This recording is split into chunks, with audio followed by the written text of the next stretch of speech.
बचपन से हम सबको एक कहानी सुनाई जाती है, एक बहुत ही आम सी कहानी कि अगर हार्डवर्क किया जाए तो कोई भी इंसान अमीर बन सकता है, सक्सेस मिल ही जाएगी। समाज का ये शायद सबसे बड़ा मिथक है, एक बहुत बड़ा इल्यूजन। लेकिन असल जिंदगी की सच्चाई इससे बहुत अलग है, बहुत डार्क है। आज के इस गहरे एक्सप्लेनर में हम उस कड़वे सच के थोड़े और डीपर लेवल पर जाएंगे। आज हम देखेंगे कि गरीबी सिर्फ पैसों की कमी नहीं है, ये एक ऐसा साइकोलॉजिकल ट्रैप है, एक ऐसा सर्वाइवल मोड है जो इंसान को हर तरफ से जकड़ लेता है। 70%, ये कोई मामूली नंबर नहीं है। प्यू चैरिटेबल ट्रस्ट की एक रिसर्च एक ऐसा सच सामने लाती है जो अंदर तक हिला देता है।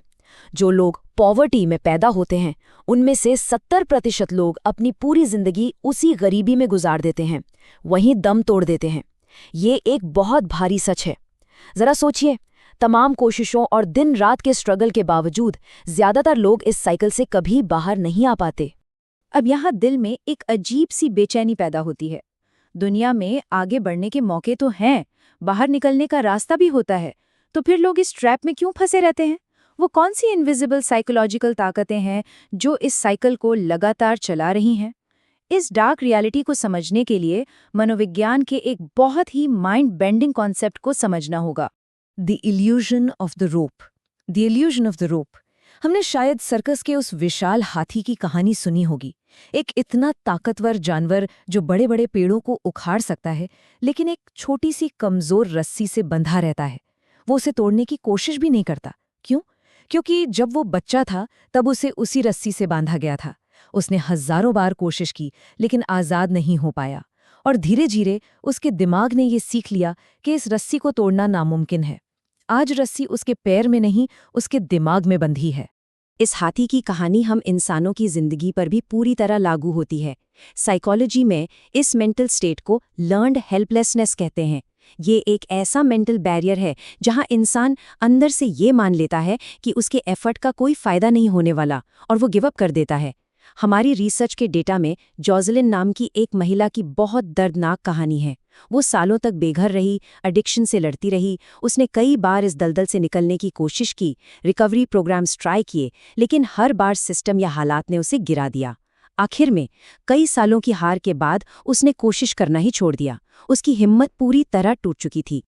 यहीं से समझ आता है कि गरीबी कैसे बचपन से ही कुछ बनने की चाहत को जड़ से मार देती है। अर्थशास्त्री अभिजीत बैनर्जी की रिसर्च का एक बहुत ही इमोशनल किस्सा है। इंडियन हिमालयाज में एक 7 साल के बच्चे ने एक सिंपल सा टेस्ट देने से मना कर दिया। उसकी माँ को भी कोई उम्मीद नहीं थी कि वो बच्चा जिंदगी में कुछ कर पाएगा। वहीं खड़े एक लोकल किसान ने बड़ी बेबसी से कहा, हमारे जैसे घरों के बच्चे इस अधूरेपन और इसके पीछे के गहरे दर्द को फील कीजिए।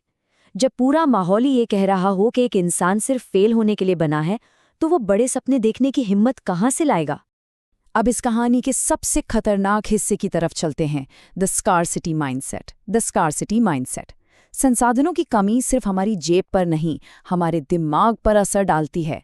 हार्वर्ड और प्रिंसटन के बिहेवियरल साइंटिस्ट ने इसे कॉग्निटिव टैक्स का नाम दिया है, जो इंसान की सोचने समझने की सारी मेंटल एनर्जी को सोख लेता है।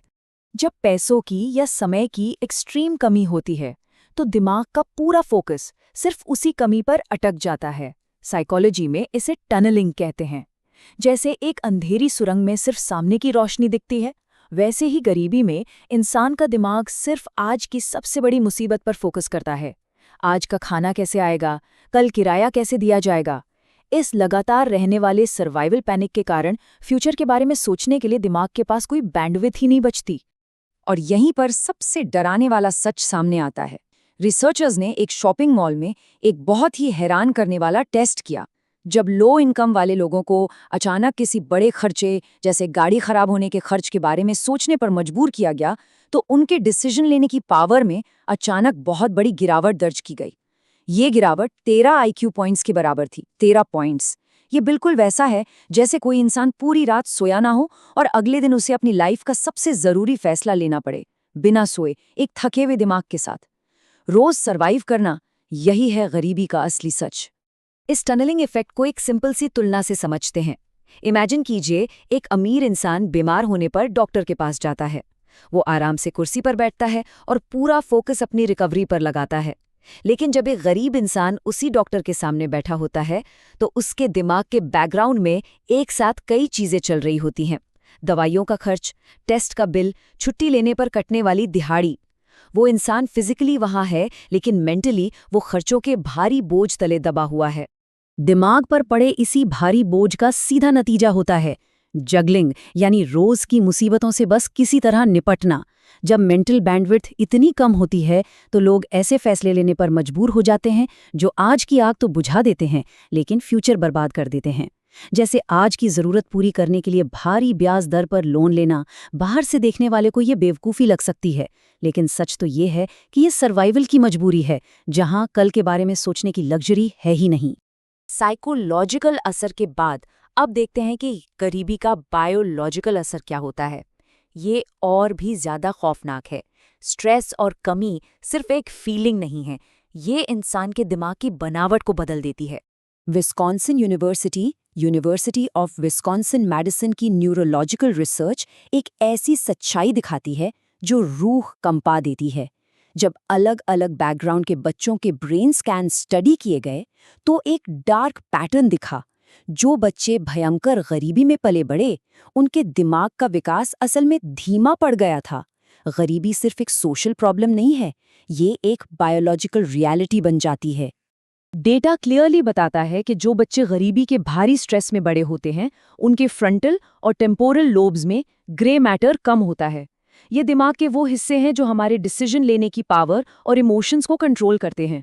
इसका सीधा मतलब है कि गरीबी सिर्फ बैंक अकाउंट में नहीं, वो इंसान के शरीर के अंदर, उसके दिमाग की गहराइयों में अपनी जड़ें जमा लेती है। अंदर लड़ी जा रहे इन खामोश जंगों के बाद बाहर का सिस्टम भी कोई कसर नहीं छोड़ता। हमारा सिस्टम कुछ इस तरह डिजाइन्ड है जो पहले से स्ट्रगल कर रहे लोगों को एक एक्स्ट्रा पेनल्टी देता है, गरीब होने का जुर्माना। गरीब होने की एक बहुत ही क्रूर विडंबना है कि सर्वाइव करने के लिए भी ज्यादा कीमत चुकानी पड़ती है। ये 5 हिडन कॉस्ट्स देखिए। बल्क में राशन खरीदने के पैसे नहीं हैं तो थोड़ा थोड़ा सामान लेना बहुत महंगा पड़ता है। प्री पेमेंट मीटर्स का रेट हमेशा रेगुलर मीटर से ज्यादा होता है। अनस्टेबल हाउसिंग का सीधा और भयानक असर हेल्थ और एजुकेशन पर पड़ता है। ये एक ऐसा जाल है जो पैसा, समय और सुकून तीनों को निगल जाता है। और इन सब के ऊपर आता है समाज का स्टिग्मा। इंक्लूडियम की रिसर्च में एक रिसर्चर ने कहा, गरीबी में जीना हर दिन एक ट्रॉमा है। गरीब होने के साथ एक बहुत गहरा शर्म का एहसास जुड़ा होता है। समाज हमेशा जज करता है। ये शर्म इंसान को पूरी तरह से आइसोलेट कर देती है। वो लोगों के तानों के डर से मदद नहीं मांग पाता और उसकी मेंटल हेल्थ पूरी तरह डिस्ट्रॉय हो जाती है। अब तक हमने जो सच्चाई देखी वो बहुत डार्क और भारी है, लेकिन इस कहानी में एक उम्मीद की किरण भी है। अगर इस जहरीली साइकिल को तोड़ना है तो हमें इस पूरे सिस्टम को देखने का नजरिया बदलना होगा। वॉटन की रिसर्च इस पूरी कहानी का सबसे लिबरेटिंग हिस्सा बताती है। कोर रियलाइजेशन ये है कि गरीबी में जी रहे लोग जानबूझ के खराब फैसले नहीं लेते। उनके कैरेक्टर में कोई खोट नहीं है। असली प्रॉब्लम है वो स्कार्सिटी, जिसने उनके दिमाग की सारी बैंडविड्थ छीन ली है। जिस दिन हम ये समझ जाते हैं कि लड़ाई इंसान से नहीं बल्कि उस कॉग्निटिव टैक्स से है, तब असली सॉल्यूशन खोजना मुमकिन हो जाता है। तो डेस्टिनी को दोबारा कैसे लिखें? इस लूप से बाहर कैसे आएं? सबसे पहले उस सीखी हुई लाचारी, उस लर्न्ड हेल्पलेसनेस को तोड़ना होगा। इसके लिए एक ऐसे सपोर्ट सिस्टम की जरूरत है जो इंसान की डिग्निटी वापस दिलाए, उसे जज ना करे।